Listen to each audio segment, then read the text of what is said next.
તો જૂનાગઢમાં ઈડબ્લ્યુએસનું ખોટા સર્ટી બનાવવાનો કેસ, ઉદ્યોગપતિ સામે કરાશે કાર્યવાહી। કલેક્ટર દ્વારા અપાયા છે તપાસના આદેશ। દીકરીના એડમિશન માટે બનાવ્યું ઈડબ્લ્યુએસનું ખોટું સર્ટી, ઉદ્યોગપતિની દીકરીનું એડમિશન થઈ શકે છે રદ। એસડીએમને સોંપી તપાસની જવાબદારી। જૂનાગઢમાં ઈડબ્લ્યુએસમાં ખોટા સર્ટી બનાવવાના મામલે ઉદ્યોગપતિ સામે કાર્યવાહી કરવામાં આવશે। કલેક્ટર દ્વારા તપાસના આદેશ અપાયા છે। કેતન ઓઝા વધુ વિગતો જણાવશે।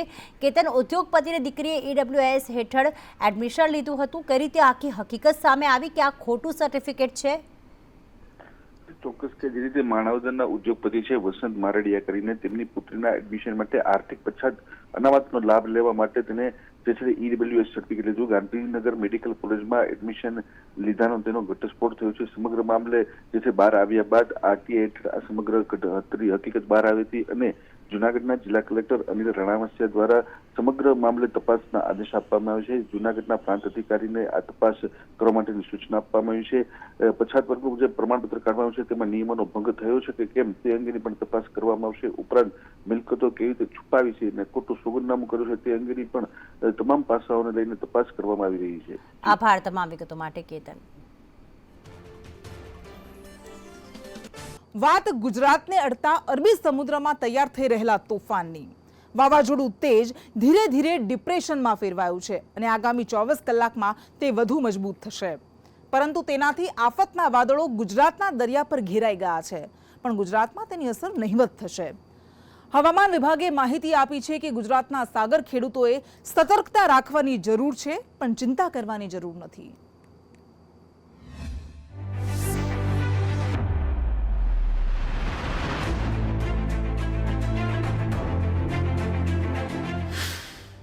આફત પહેલા ઘેરાતા ચિંતાના વાદળ।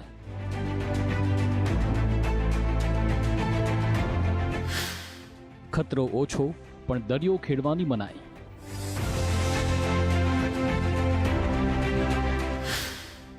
વાવાઝોડું તેજ, ગુજરાતને કેટલી અસર?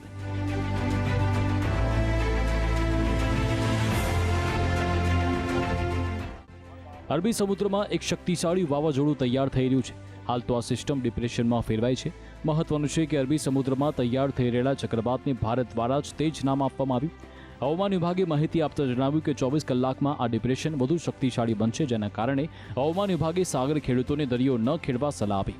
આ સાથે હવામાન વિભાગે સ્પષ્ટ કર્યું કે ગુજરાત પર આ ચક્રવાતની કોઈ અસર થશે નહીં। વાવાઝોડું ગુજરાતથી ખૂબ જ દૂર છે અને તે ઓમાન તરફ જઈ રહ્યું છે। कल लो प्रेशर बनना था, उसका बाद ऑयल मार्क लो प्रेशर बन गया है। अब भी डिप्रेशन बना है। डिप्रेशन अभी साउथ वेस्ट अरबियन सी में है। उसका फर्दर इंटेंसिफिकेशन होने वाला है। अगले 24 आवर्स में साइक्लोनिक स्टॉर्म बनने का संभावना है और उसका movement mostly west north westward रहेगा। यानी अभी डिप्रेशन फिलहाल साउथ वेस्ट अरबियन सी में है और इसका मूवमेंट वेस्ट नॉर्थ वेस्टवर्ड रहेगा एंड अगले 24 आवर्स में वो साइक्लोनिक स्टॉर्म बनने का संभावना है, जो कि move mostly west north westward रहेगा। उसका बाद अराउंड 22 इवनिंग को सीवियर साइक्लोनिक स्टॉर्म बनने का संभावना है एंड उसका मूवमेंट मोस्टली रहेगा south Oman and Yemen coast. સક્રિય થઈ રહેલા લો પ્રેશર પર હવામાન વિભાગ સતત મોનિટરિંગ કરી રહ્યું છે। હવામાન વિભાગ માહિતી આપતા જણાવ્યું કે ડિપ્રેશનની કોઈ અસર ગુજરાત પર થવાની નથી। ગુજરાતમાં આગામી 5 દિવસ હળવા અને છૂટાછવાયા વરસાદની શક્યતા પણ નહિવત છે।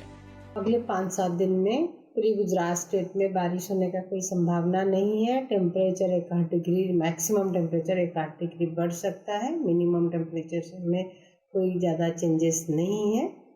मोस्टली वेदर प्लेजेंट रहेगा। હાલ તો હવામાન વિભાગ અરબી સમુદ્ર પર સતત નજર રાખી રહ્યું છે। અત્યાર સુધીના અનુમાન મુજબ આ વાવાઝોડું ગુજરાત કે ભારતના દરિયાકાંઠા તરફ આગળ નથી વધતું, પરંતુ એનો મતલબ એ નથી કે ગુજરાત માથે ખાત નથી, કેમ કે આ વાવાઝોડું છે, ક્યારે દિશા બદલે એનું કંઈ નક્કી ન કહેવાય। પરંતુ હાલ તો તેની સ્થિતિ ગુજરાતથી ખૂબ જ દૂર છે, જેને લઈ હવામાન વિભાગ ચિંતામુક્ત છે। જી હા, અત્યાર સુધીમાં અનેકે એવું સાંભળ્યું હશે કે વિશ્વના સૌથી અમીર દેશ અથવા તો સૌથી અમીર શહેર, પરંતુ શું ભારતના અમીર શહેર વિશે તમે સાંભળ્યું છે? દેશમાં એવા અનેક શહેરો છે જેને રિચ રેસિડેન્સી તરીકે ઓળખાય છે અને આપણા માટે ગર્વની વાત છે કે દેશના ટોપ 10 અમીર દેશોમાં ગુજરાતના 2 શહેર પણ સામેલ છે.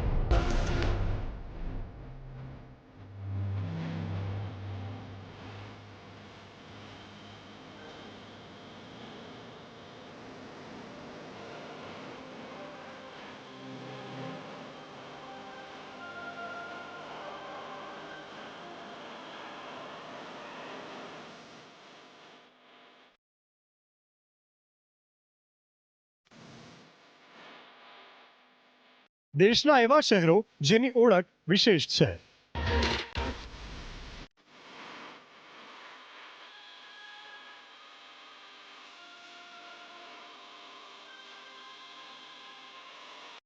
કેમ કે આ શહેરો સુંદરતાની સાથે આર્થિક પ્રગતિના પણ સ્તંભ છે.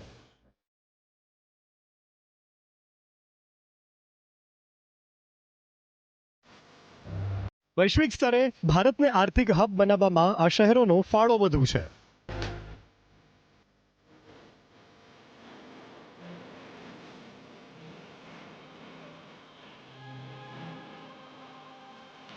કોરોના કાળ બાદ સતત એવું કહેવામાં આવી રહ્યું છે કે ભારતનો વિકાસ દર વિશ્વમાં સૌથી ઝડપી ગતિએ વધી રહ્યો છે અને હવે એક સર્વેમાં દાવો કરાઈ રહ્યો છે કે દેશનો મધ્યમ વર્ગ આ આર્થિક વિકાસને ઝડપી બનાવવા માટે કામ કરી રહ્યો છે.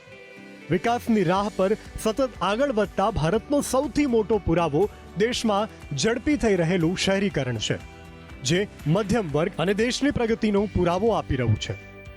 જો કે હકીકત એ પણ છે કે આ માત્ર શહેરીકરણ સુધી સીમિત નથી, પરંતુ ગામડાઓનું નગરોમાં અને નગરોનું શહેરોમાં પરિવર્તન હવે ભારતના સમૃદ્ધ વર્ગને મેટ્રો શહેરો સુધી મર્યાદિત નથી કરી રહ્યું, પરંતુ હવે દેશના દરેક ખૂણામાં અમીર લોકો વસે છે, જેઓ અર્થવ્યવસ્થાને વેગ આપવા માટે દરેક જગ્યાએ કામ કરે છે.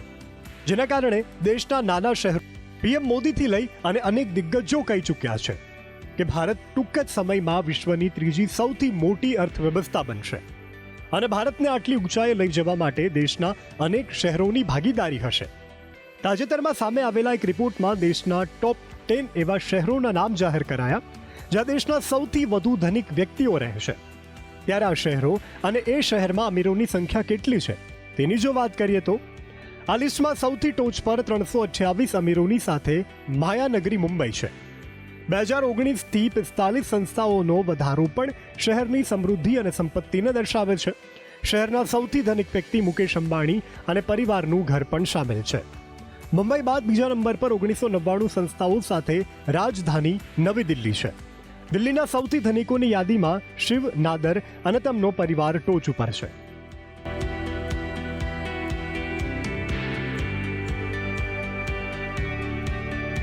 ત્યારે આ શહેર વધતી જતી સંપત્તિને પણ દર્શાવે છે, સાથે જ દેશની આર્થિક શક્તિમાં પણ વધારો કરે છે.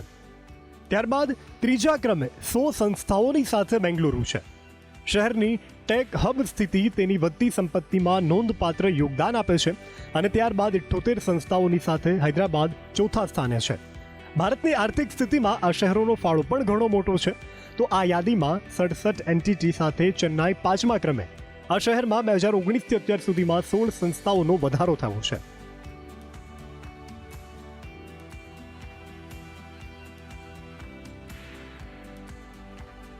રાઘવ એમ્બુ ચેન્નાઈના સૌથી અમીર વ્યક્તિ છે. 55 એન્ટિટી સાથે અમદાવાદ છઠ્ઠા સ્થાને છે. અમદાવાદમાં 2019થી લઈ અને 10 સંસ્થાઓનો વધારો પણ થયો છે, જેણે અમદાવાદને અમીર શહેરોની યાદીમાં છઠ્ઠા સ્થાને પહોંચાડ્યું છે. ગૌતમ અદાણી અને તેમનો પરિવાર અમદાવાદમાં સૌથી ધનિક છે. જ્યારે 51 એન્ટિટી સાથે કલકત્તા 7મા સ્થાને છે, જે 2019 બાદ 14 એકમોમાં વધારો શહેરની આર્થિક સ્થિતિને સતત વિકાસ આપી રહ્યું છે. બેનુગોપાલ બાંગુર અને તેમનો પરિવાર કોલકાતાના સૌથી ધનિક વ્યક્તિમાંનો એક છે. 39 ફાર્મ સાથે પુણે આ લિસ્ટમાં 8મા સ્થાને છે, તો 27 સંસ્થાઓ સાથે સુરત 9મા સ્થાને છે. વર્ષ 2019 બાદ સુરતમાં 5 એકમોનો વધારો થયો છે.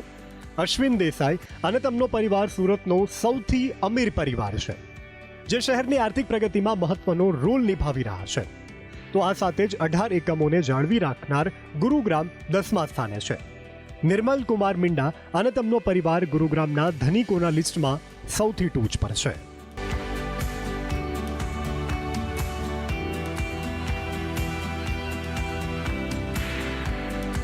આ સાથે જ રિપોર્ટમાં એ પણ દાવો કરાયો કે દેશના 2%થી ઓછા નિરાધાર લોકો કે જેમની વાર્ષિક આવક 1.25 લાખ છે, તેવા લોકો 10 લાખથી વધુ વસ્તી ધરાવતા આ 63 શહેરોમાં રહે છે. જ્યારે આ સિવાય દેશના બાકીના ભાગોમાં 98% નિરાધાર લોકો રહે છે. અને વાત મધ્યમ વર્ગની કરીએ તો આ 63 શહેરોમાં 55% મધ્યમ વર્ગ રહે છે.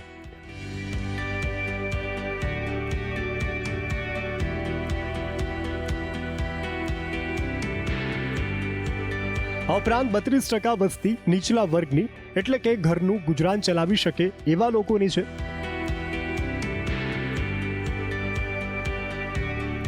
જ્યારે ગરીબોની સંખ્યા માત્ર 1% છે. જો કે રિપોર્ટમાં કરાયેલા કેટલાક દાવા અને તેની જમીની હકીકતમાં થોડું અંતર હોઈ શકે, પરંતુ 13% અમીરો આ શહેરોમાં રહે છે એ વાત નકારી શકાય તેમ નથી. બ્યુરો રિપોર્ટ, સંદેશ ન્યૂઝ.